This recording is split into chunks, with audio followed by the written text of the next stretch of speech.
Hello everyone. Gosh, I'm missing you all so much. I'm missing your smiles and your hellos in the morning. And I know it's very strange, but I hope you're enjoying this wonderful time that you have, precious time with your families, and the good weather hopefully this weekend. So if you're practicing a skill or doing something new for the first time, video yourself or take a photo and keep hold of them, and we can have maybe some kind of show and tell when we get back, and we can see all of these lovely new skills that everybody's practiced while they've been off. And I hope you're doing some of the home learning that the teachers are posting on the website for you. And happy Easter everyone, because it's coming up to that time now in a week. And so I thought I'd read you a story that looks at the spring, and it's Percy the Park Keeper. "I know it's a shame," said Percy the Park Keeper to his small friend. Percy had been looking after a young squirrel who had fallen out of a tree and hurt his arm. "And I bumped my nose on Thursday," went on the squirrel. I see," said Percy, who was not really giving the squirrel his full attention. Percy was busy searching for something. "Aha! Here it is," said Percy. "String! We'll need this today." As Percy and the squirrel trundled their way across the park, they didn't notice a group of friends hiding behind a large tree. "I've been meaning to fix up that old maze for ages," said Percy. "The hedges are terribly overgrown." "Percy's going to work on the maze," said the fox. "Let's race him there and have some fun," said the badger, and he began to whisper excitedly. The others squeaked with delight as they listened, only the hedgehog wasn't so sure. He found the maze rather confusing. "I don't think I'll come," he said. "I've got something to do." Percy parked his wheelbarrow by the entrance to the maze. "Aren't you worried about getting lost in the maze?" the squirrel asked. "That's why I need the string," said Percy. "I'll leave a trail of string from where I'm working back to the entrance of the maze, and that way I can't get lost, you see."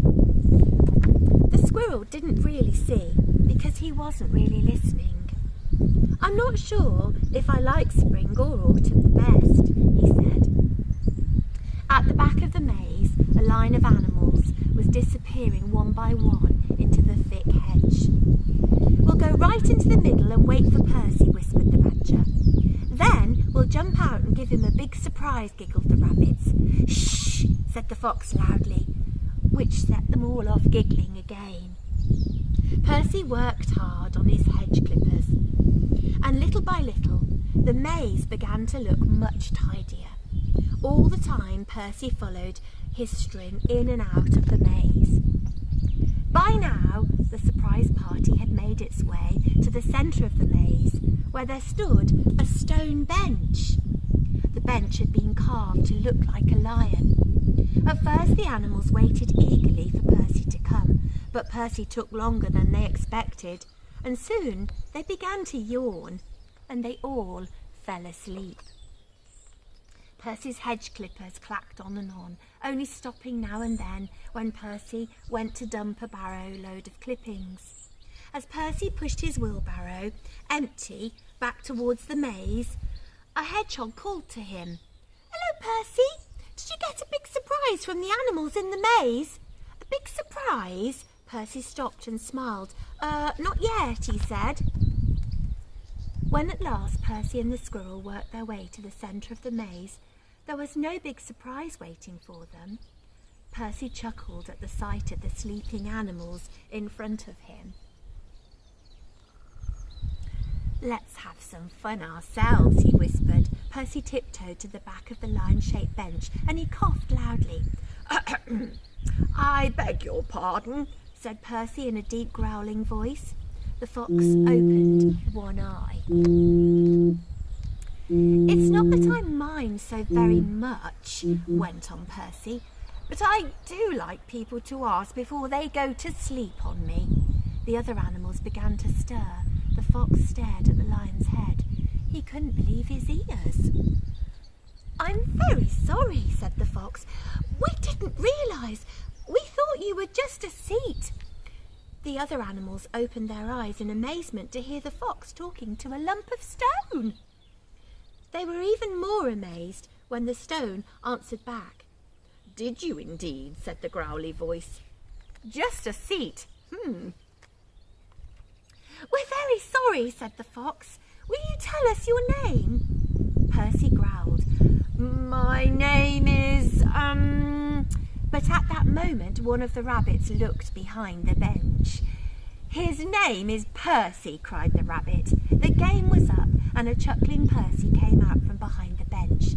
"Percy's tricked us instead," said the badger. The fox suddenly started to giggle, and that set everyone giggling again. "Come on," said Percy, as he collected his tools together. "Who'd like toasted tea cakes for tea?" "I'll show you the way out of the maze. All we have to do is follow my But Percy didn't finish. Standing there in front of him was the little squirrel helper. The squirrel was holding a large ball of string. "Don't forget this, Percy," he said. "I've wound it all up for you." And Percy looked a little dismayed. "Don't worry," said the fox. "I think it's the way that way." No, said the badger. "I'm sure it's this way." "Surely it's this way," said another voice. "Oh, I might be wrong," said the squirrel, holding the ball of string, "but I've got a feeling it was this way." Percy groaned. "I've got a feeling we'll be having toasted tea cakes for breakfast." I've got a feeling they might, because they've got to find their way out of this maze. And there it is. I'm sure you've probably all got this book. Mine's a little bit sellotaped together because it's an old one that was Poppy and Harry's. And there's a poem that goes with it, which I'm sure you'll love. "In leafy green hedges the doorway was wide. You looked and you wondered and then stepped inside. The puzzling pathways took you along. A turn to the right turned out to be wrong. But when all that seemed left turned out to be right, you entered the centre, a wonderful sight. But now comes the hard part, to find the right track, to retrace your steps, the secret path back. The maze is a trickster, of that there's no doubt. The maze let you in, but it won't let you out." So I hope you're enjoying maybe writing some stories or some poems. Have fun, and I send you all my love, and we hope to get back to normality soon.